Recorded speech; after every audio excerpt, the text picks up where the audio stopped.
Hello, this is Debra Cohen, a story and a song where I talk about what song I'm writing in my life, what the songs mean, and if I'm not writing, then I'm writing a book. If I'm not writing a song, I'm writing a book. But today, I want to talk about a foundation of my spiritual experiences in prayer. I have found that prayer is more than just from your mind. It is from your heart. Heartfelt prayer.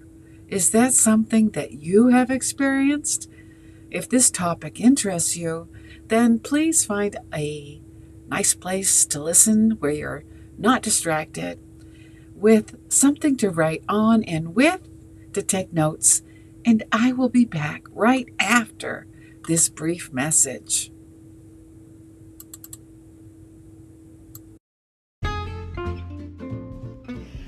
Hello, this is Debra Cohen Music, and I'm so glad that you took the time to listen to my podcast, A Story and a Song.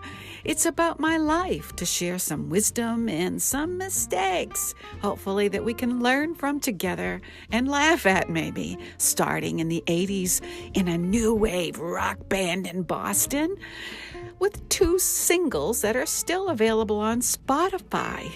Boston Nights and Dreamin'. And then on my worldly journey that we're all on, I morphed into a spiritually dominant being where I am a truth seeker and write songs of praise while having one foot in the world writing sync music. So listen up and share.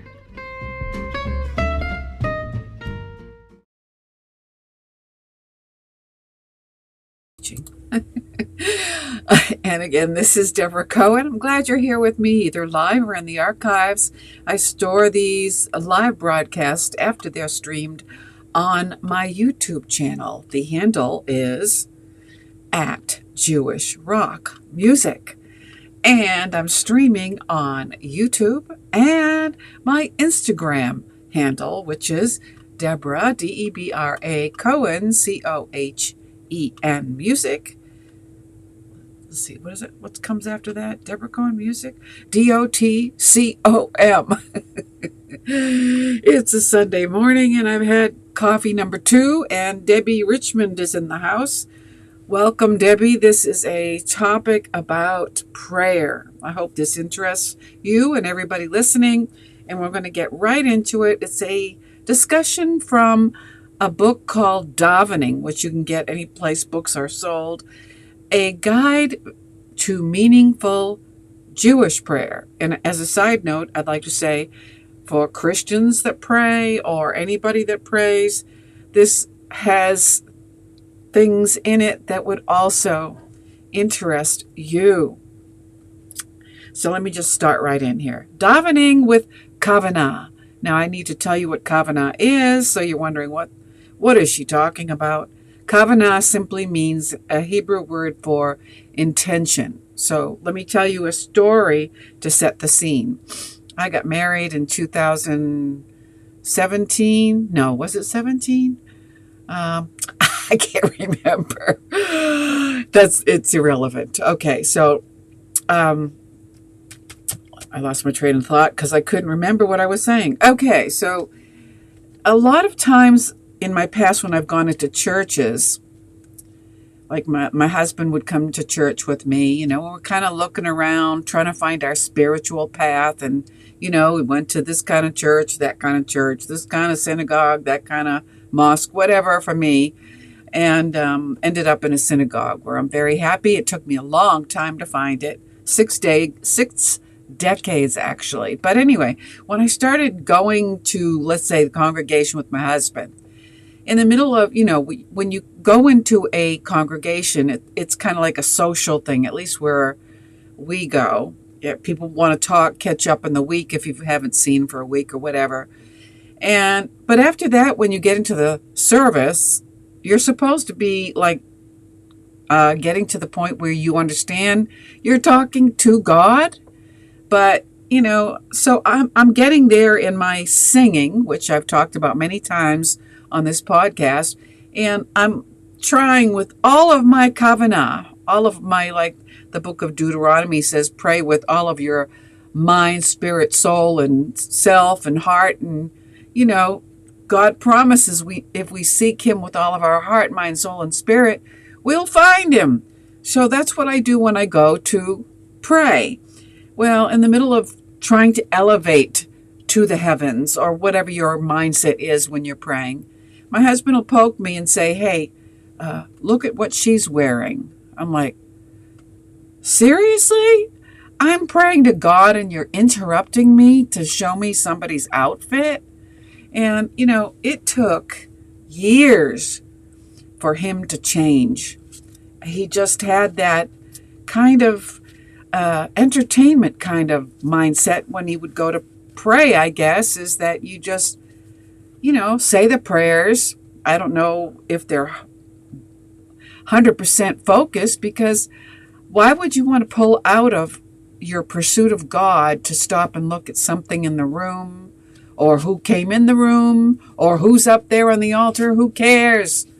When you're praying to God, it's a one-on-one experience opportunity with God.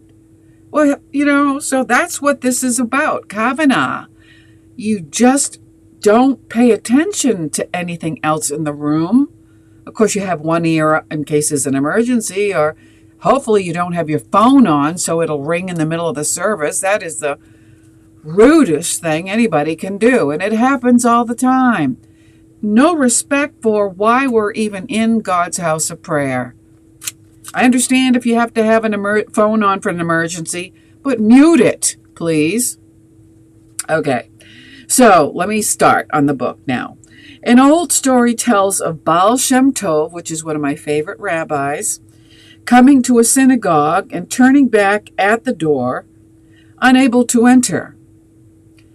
Too many prayers inside, he said. But Master, asked his disciples, surely a room full of prayer is a good thing. But all the prayers are stuck there in the building, the Baal Shem Tov answered. None of them are going up to heaven. And this is what I am talking about. You might get this feeling today. Clergy and congregants together might be dutifully singing and reciting, but somehow the prayer has no wings. You still feel uninspired. Maybe you've known the peace that can sometimes follow a real prayer. Maybe you have prayed until you were drained and exhausted for yourself or for someone you love. Maybe you've been there with a room full of people, have managed to leave their individual preoccupations, like look what she's wearing, behind, and are singing and swaying and making a joyful noise unto the Lord. Can I get an amen? Good day, Zachariah Sharifi. We're talking about prayer with intention. Okay. So if you've been blessed with such an experience of praying or davening, the Jews call it davening. I don't know what the Muslims called it, but they have more of a form of prayer rather than a movement. They move, but to like choreography, kind of bend your knees here and on the mat now. But if you want to do some, in the black churches that I've been in, now those brothers and sisters got soul. They know how to sway. Nobody has to tell them when to move. And when I used to be in a white choir, and I just have it in me, that song, I got the music in me. I'd be up there singing my soprano section, and this queen bee next to me would say, would you stop moving? You're distracting me. I'm like, really? Oh my God. OMG. But the Baal Shem Tov says, you're blessed if you sway when you pray. Yes. Sometimes we're transformed and sometimes we're not. That's why we talk about Kavanah. Are you listening to me? Kavanah. Okay. Jewish prayer begins with Kavanah. And you know what? If you pray as a Christian, you can also begin with Kavanah, which means focus. And if you're Muslim, you can pray with Kavanah on your mat. You are focused on reciting the prayers, and your goal, your single goal, is to be pleasing to God. This is Kavanah in Hebrew. Jewish prayer begins with Kavanah. To daven, which means to pray, with Kavanah means to pray with focus, intention, with meaning. You're not just doing it because you have to do it. Like, oh, I have to go to church because I'm pre-Vatican II when I was, a Jewish soul born into a Catholic family. And they put the scare of bejesus in you by saying if you don't go to Mass on Sunday, you're going to go to hell. It's a black mark on your soul. Anyway, but as far as, going, God got a hold of me anyway. And that's a long story. Celebrating a Shabbat or a holiday with Kavanah gives that day a deeper, richer texture. Kavanah gives meaning to our rituals of marriage, of birth, and death. For example, you're thinking, well, how does Kavanah come into marriage? Well, like, for example, husbands, when your wife is talking to you, do you have one eye on the boob tube and maybe one eye on her? Or maybe no eyes? Or how about this one? You go out for a date and you're not even married, and the man has his cell phone on the dining room table. You're at a restaurant, right? And he's more interested in looking at his cell phone than you across the table. Next. No, that's bad. I've been in that position. It's embarrassing to the woman. A woman wants to feel cherished, and so does God. He wants to feel cherished, like he's or if you're a women's liber, she or he wants to feel number one in your life when you're talking to God. And this is what we're talking about. When you pray, is God number one, or are you just going through the motions? It inspires us to perform a mitzvah on a more conscious and ultimately more rewarding level. Kavanah lies at the heart of Jewish devotional life. That one word encompasses an entire body of inner work necessary to live consciously in the presence of God. So with Kavanah, you can develop such a deep relationship with God that you're aware of God more than just in the congregation, more than just in the mosque, more than just in the church, the synagogue. You become aware of God all the time. Our Jewish path to inner awareness begins with Kavanah, and so does it with you, regardless of what faith you are. Our meditative lives as Jews, I'm talking about my faith now, could not be complete without it, for it is the steering wheel of all inner consciousness work. Our inner search for Kavanah might at first be satisfied with a momentary boost of intention. Ultimately, though, we want our Kavanah to be transformational, which means when you go into the house of prayer, you have the worries of the world, the concerns of your family, your loved ones, whatever's happening in the news on you, you bring it in. But then once you start to pray, you start to relax, you start to feel at peace within, and you start to feel, hopefully, the presence of God. And so when you leave after you've been praying to God, you are transformed. You've had a transformational experience. If you have not, then you're missing something, and it's available to all of us, no matter what faith you believe. The purpose of prayer is to pray to God as you know him or her, and if you're not transformed, your heart is simply not in it. We seek a complete realignment of the soul, and everybody has a soul within them, a mezirut nefesh, a handing over of the soul to God's work. We wish to become the very intention and Kavanah of God. Now think about that for a minute. And welcome. We've got quite a few people listening on Instagram. We're talking about prayer with intention. Thank you, Gilvan Rodriguez. He's got something nice to say about this broadcast. I appreciate it, but I don't know the language. Legal Goste Show. Parabéns, amiga adoré. I don't, is that Spanish or Portuguese? I don't know. Lo siento. I don't know what you're saying, but you put some hearts in there, so I know you're not giving me some hate message. Thank you. Muchas gracias. Okay. So a sharpshooter. Think of a sharpshooter.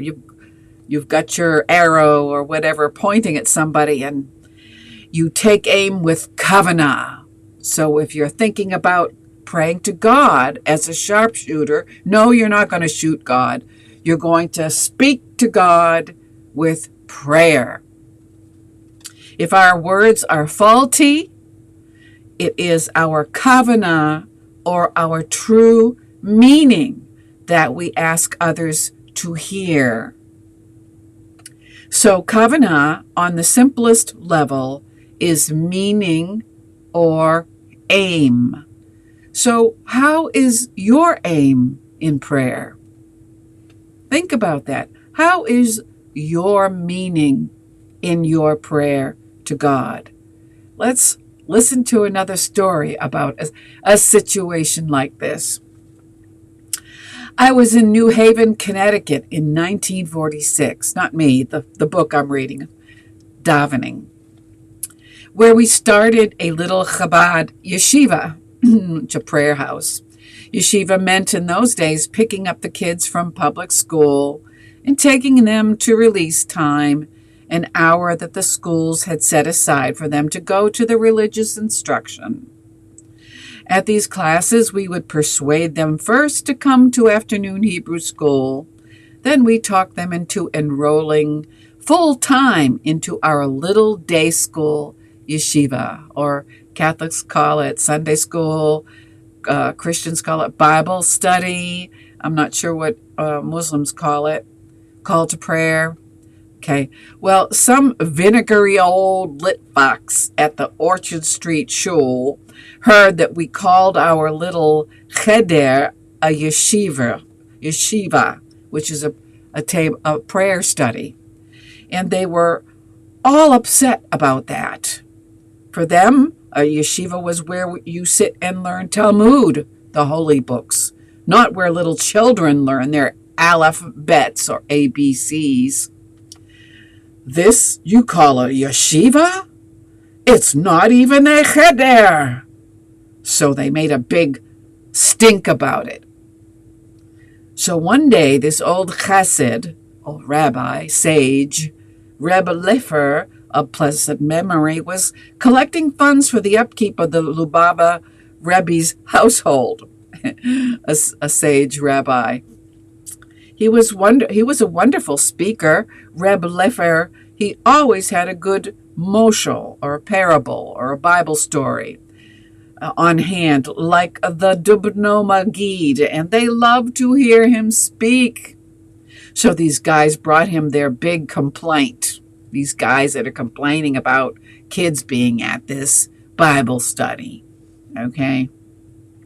When it was Reb Lefer's time to speak in the congregation, he said, "Today, gentlemen, I walked on George Street, and I saw on George Street there was a bus.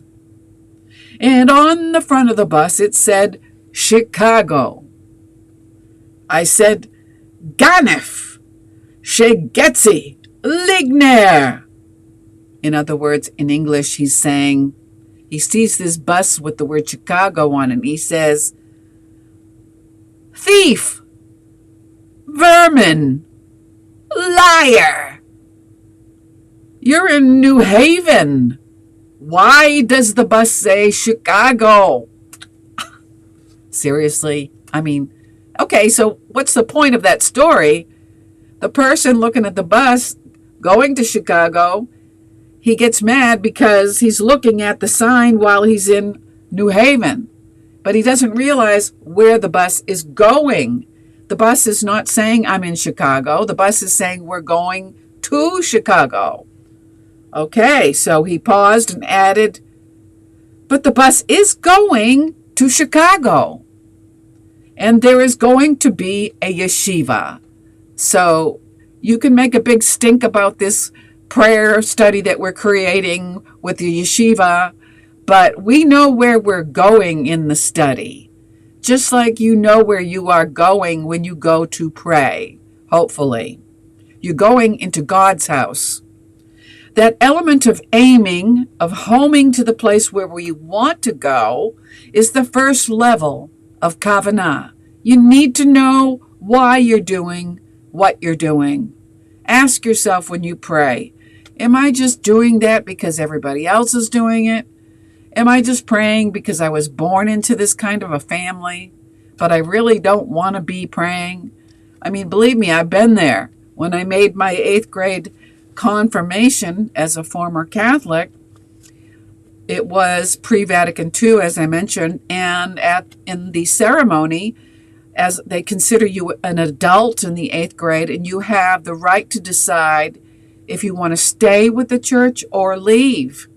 Well, guess what I did? I left. I'm like, this is not working for me. I'm sorry. And, you know, Catholicism is like Islam. If you're born into it, you stay with it for life. So you can imagine how my family felt when I left Catholicism for good.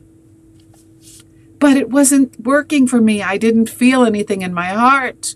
And if you don't either, maybe you need to try a different congregation. Kavanah is not attained in a day.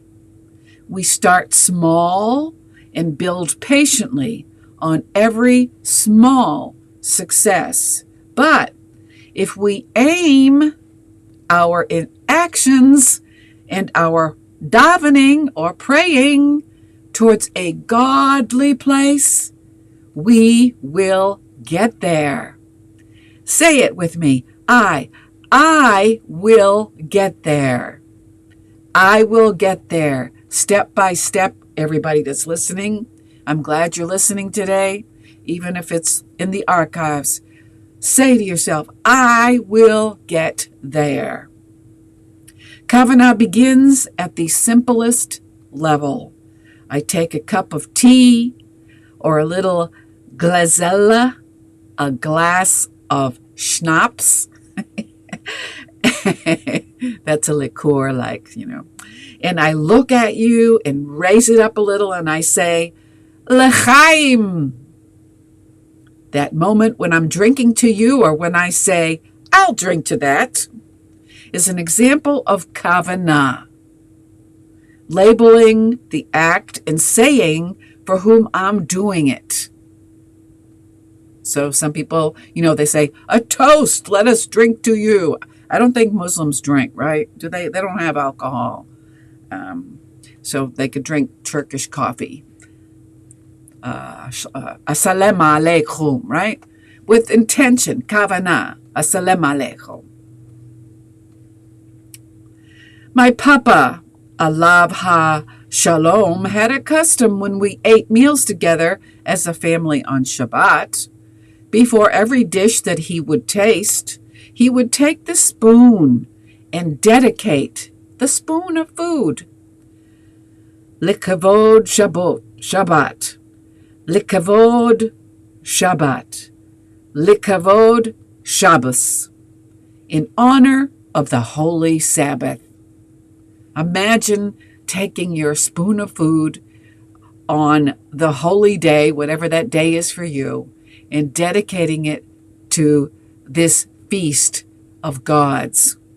He learned this from his teacher, the Belzer Rabbi. Staking out the intent of what you're doing is one of the primary levels of Kavanah. It's like donating something to a synagogue or your congregation or charity and saying, this is to honor so-and-so. You give something. One time I visited Egypt and I was admiring this Muslima, her scarf. It was beautiful, glittery green. And I told her, you look beautiful in that scarf. Well, she, much to my surprise, she took her scarf off and gave it to me. I'm like, I was so touched by that gesture. She had Kavanah. She gave me her scarf with Kavanah intention. Okay, remember, Kavanah, this is where we say, L'shem mi? For whom are we doing it? Why are you doing what you're doing? And for whom are you doing it? With what intention or kavanah do we do it? One of the basic kavanot you find in the Siddur, which is our prayer book, is L'shem yichud kudsha berechu hu shchina. I'm learning Hebrew, so it's not exactly smooth, is it? But what does that mean? For the unification of the Holy One, blessed be God, and the Shekhinah. If you don't know, women, this will interest you. If you don't know the feminine aspect of Elohim, God, the feminine aspect of God is the Shekhinah, the feminine God. No, there's not more than one God. There's only one God. Adonai Echad. Okay? But God has many traits. God is amazing, has many titles. For the unification of the Holy One is the Shekhinah. And as I've taught before, if you missed the teaching, you can look for my podcast archived on my YouTube channel. The handle again is at Jewish Rock Music, where I talk about the Shekhinah. When you sing with Kavanah, the Shekhinah penetrates, because the Shekhinah is spiritual, penetrates your vocal cords. And so your voice changes, not just from your head, not just from your mouth, but from your soul. It's God's Spirit singing through you, upon you, and through you. That this holy act bring together the hidden and the revealed, the transcendent and the immanent. You're saying, this energy that has been gathered here, I want it to be for that purpose. So I'm saying, for example, when we pray, I intend to put all of my energy into this prayer today. I'm not going to look at what somebody's wearing. I'm not going to turn my head when a baby cries. I'm not going to look at the beautiful building. I'm going to, if I have to close my eyes or put a tallit over your head, or I don't know if the Muslims put anything over their head. But anyway, it's to alleviate the distraction, the temptation of wanting to look in this world when you're praying to another world. You're aiming, you're writing an address, as it were. The Buddhist custom of assigning merit is the same kind of thing. The Hindus offer the prasad, the food offering, to the gods with Kavanah.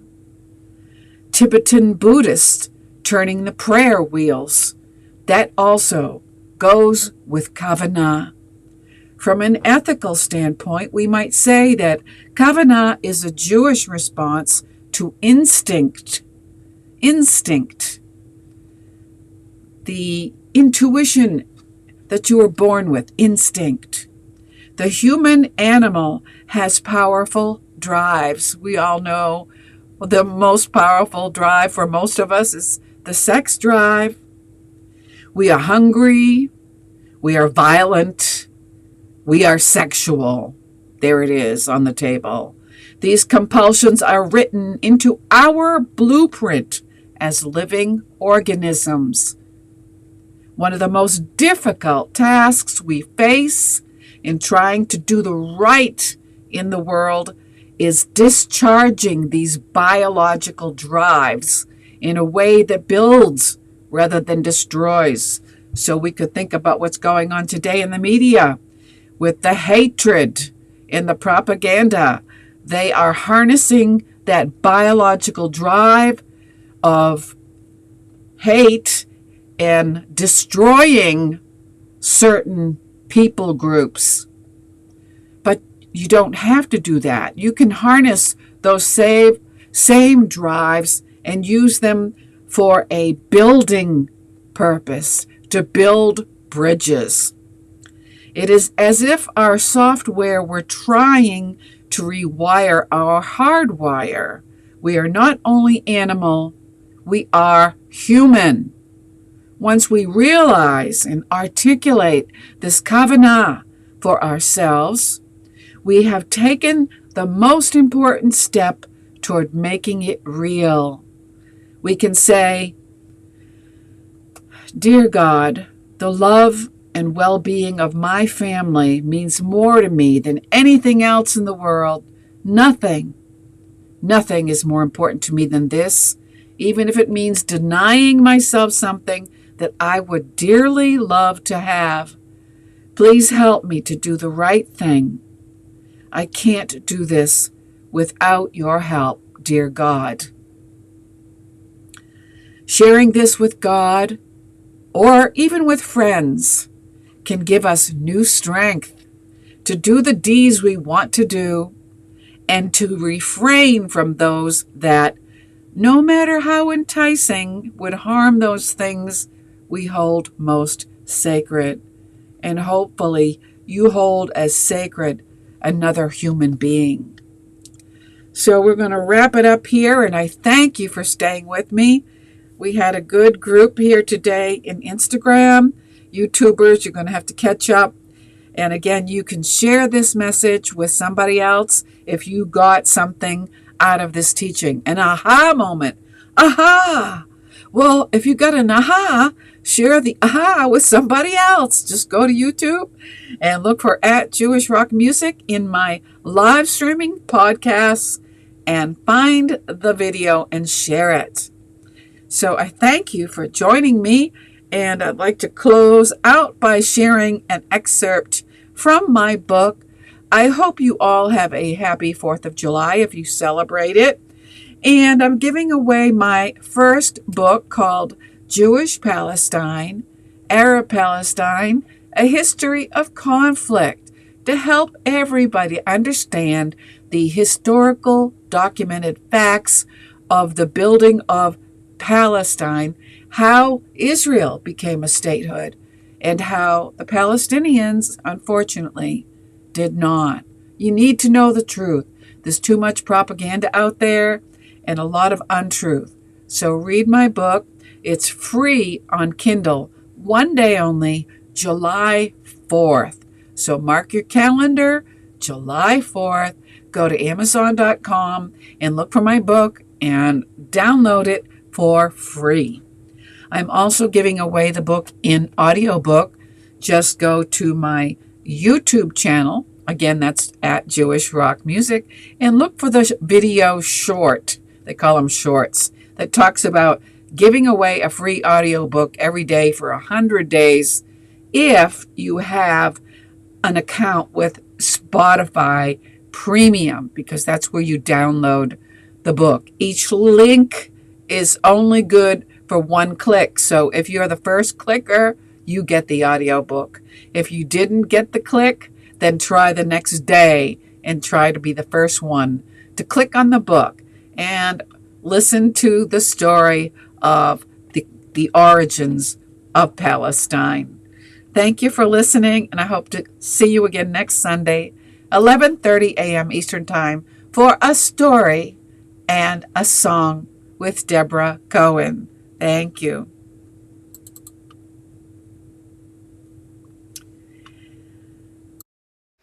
Spotify Premium now has the new audiobook, Jewish Palestine, Arab Palestine, A History of Conflict.